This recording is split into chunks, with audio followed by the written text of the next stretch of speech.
नमस्ते दोस्तों, मैं मौर्य वर्षा आपके अपने YouTube चैनल पर स्वागत करती हूँ। आज हम महादेवी वर्मा का संपूर्ण परिचय देखने वाले हैं। ठीक है, तो चलिए शुरू करते हैं। इनका जन्म 26 मार्च 1907 में फर्रुखाबाद उत्तर प्रदेश होली के दिन में हुआ है। मृत्यु 11 सितंबर 1987 प्रयाग में हुई है। माता पिता इनके हेमरानी और गोविंद प्रसाद। शिक्षा एमए हिंदी में हुई है। काल इनका आधुनिक काल छायावाद की प्रमुख कवयित्री रही है। उपाधि आधुनिक युग की मीरा इनको कहा जाता है। संपादन इन्होंने चांद पत्रिका का किया था, जो मासिक रूप में निकलती थी। ठीक है, पुरस्कार इनको बहुत सारे पुरस्कार एवं सम्मानों से जो नवाजा गया है, जिसमें 1934 में शेक्सपियर पुरस्कार मिला था निर्जा इस कविता संग्रह के लिए। और इसका जो मानधन या इसकी राशि जो रहती थी वह मात्र तत्कालीन समय में 500 रुपये थी, जो इनको दी हुई थी। 1942 में द्विवेदी पदक स्मृति की रेखाएं इस उनके संस्मरण के लिए मिला था।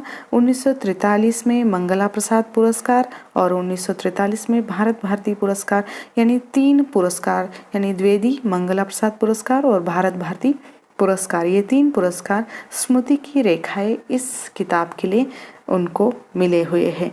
1944 में यामा इस उनके संग्रह के लिए, यानी उनके सभी रचनाओं के संग्रह, जो 1940 में यामा का प्रकाशन होता है, 1944 में इसको पुरस्कार भी मिलता है। लेकिन पुरस्कार का नाम क्या है और किस पुरस्कार से इस किताब को सम्मानित किया था, यह मुझे नहीं मिला है। अगर आपको मिलता है तो मुझे कमेंट करके ज़रूर बताना है। ठीक है, 1952 में उत्तर प्रदेश परिषद की सदस्य मनोनीत थी।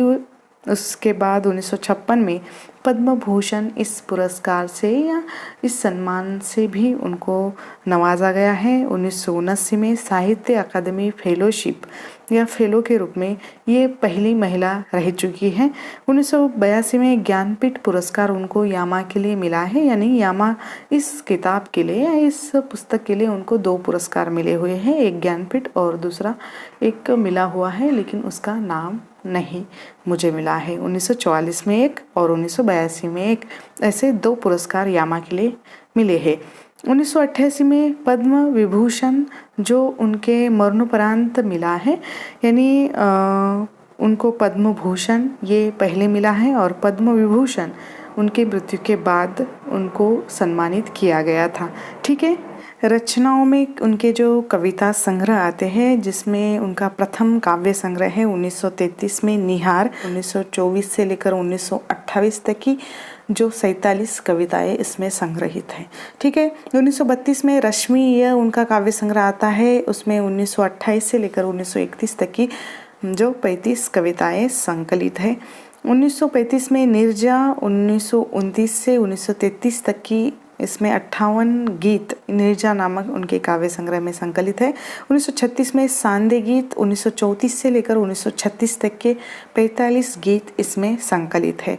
उसके बाद 1940 में आरंभिक कविताओं का संकलन, यानी यामा जो उनकी किताब है, जो प्रथम 4 निहार, रश्मि, निर्जा, सांदे गीत, इन चारों कविताओं संग्रहों का ये संकलन है यामा। 1942 में दीपशिखा जो 1936 से लेकर 1942 तक के 51 गीतों का संकलन है। 1960 में हिमालय जो संपादित काव्य संकलन है उनका, राष्ट्रीय गौरव एवं साहस से संबंधित इसमें कविताएं आती हैं। 1960 में सप्तपर्णा जो महादेवी की वैदिक और संस्कृत काव्य से संबंधित 32 कविताओं का काव्यानुवाद है और उसका संकलन इसमें किया गया है सप्तपर्णा में।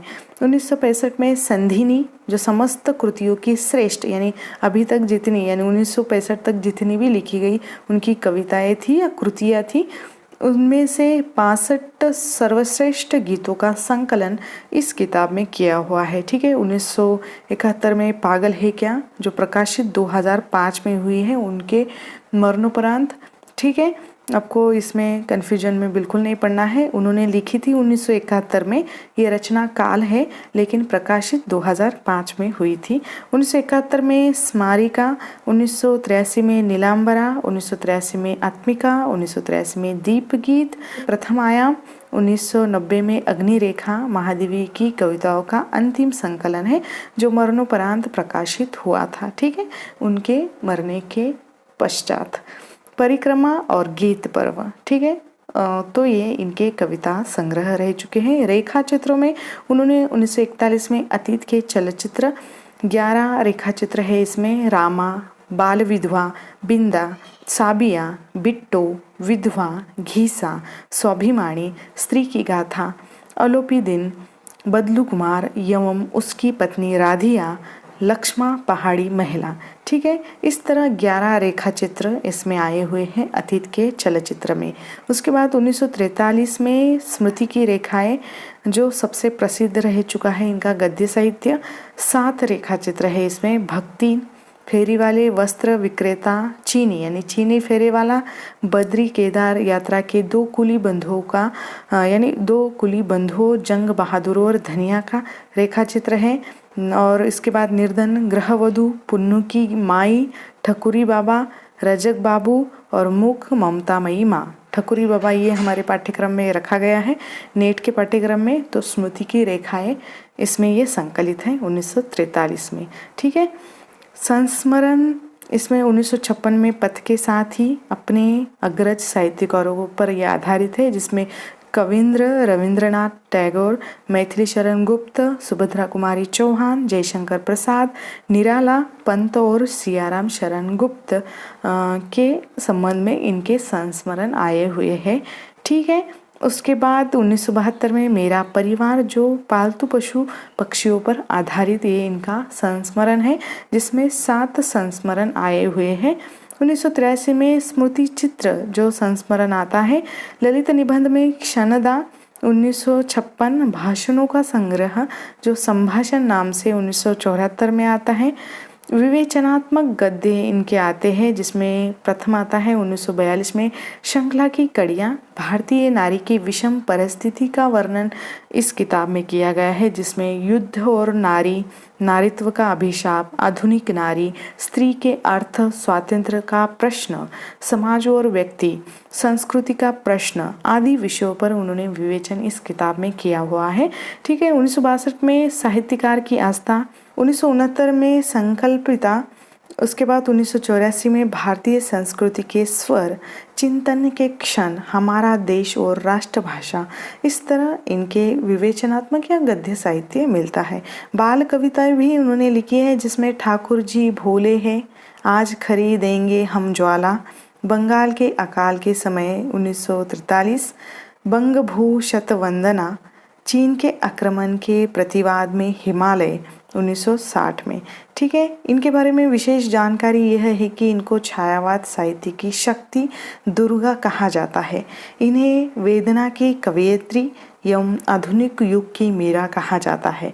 सन 1955 में महादेवी ने इलाहाबाद में साहित्यकार संसद की स्थापना की और पंडित इलाचंद्र जोशी के सहयोग से साहित्यकार का संपादन संभाला। हिंदी के प्रचार प्रसार के लिए इन्होंने प्रयाग में रंगवाणी नाट्य संस्था की भी स्थापना की थी। ये प्रयाग महिला विद्यालय की प्राचार्य 1932 में रही है। हिंदी साहित्य के छायावाद युग के 4 आधार स्तंभ जैसे प्रसाद, पंत, निराला, महादेवी, वर्मा में से एक है। यानी जो 4 आधार स्तंभ है, 4 ही आधार स्तंभों का हमने परिचय देखा है। पिछले वीडियो में हमने प्रसाद, पंत और निराला का परिचय देखा था। आज हम महादेवी वर्मा का परिचय देख रहे हैं। ठीक है, छायावाद युग के जो 4 कवि हैं उन सभी का परिचय हमने देखा हुआ है। ठीक है, महादेवी की समस्त रचनाओं का प्रकाशन महादेवी साहित्य शीर्षक से 5 भागों में सेतु प्रकाशन झांसी से किया हुआ है। उत्तर प्रदेश विधान परिषद की सदस्य के रूप में मनोनयन 1952 में हुआ था, यानी 1952 में वह विधान परिषद की सदस्य के रूप में चुनी गई थी। साहित्य अकादमी दिल्ली की संस्थापक सदस्य 1954 में थी, यानी साहित्य अकादमी दिल्ली की प्रथम महिला संस्थापक संस्थापक सदस्य के रूप में जो चयनित हुई थी। प्रयाग महिला विद्यापीठ की उपकुलपति 1960 में ये रह चुकी है। ठीक है, तो बहुत सारे कार्य भी इन्होंने किए हैं। इनका महत्व और उनका योगदान जो अत्यंत महत्वपूर्ण है और आधुनिक मीरा के नाम से ये जानी जाती है। तो ठीक है, तो ये महादेवी वर्मा का परिचय संक्षिप्त में संपूर्ण आपको कैसा लगा, आपको कमेंट करके ज़रूर बताना है। ठीक है, तो यहाँ पर हम रुकते हैं, जल्द मिलेंगे एक नए वीडियो में एक नए विषय के साथ। तब तक के लिए धन्यवाद।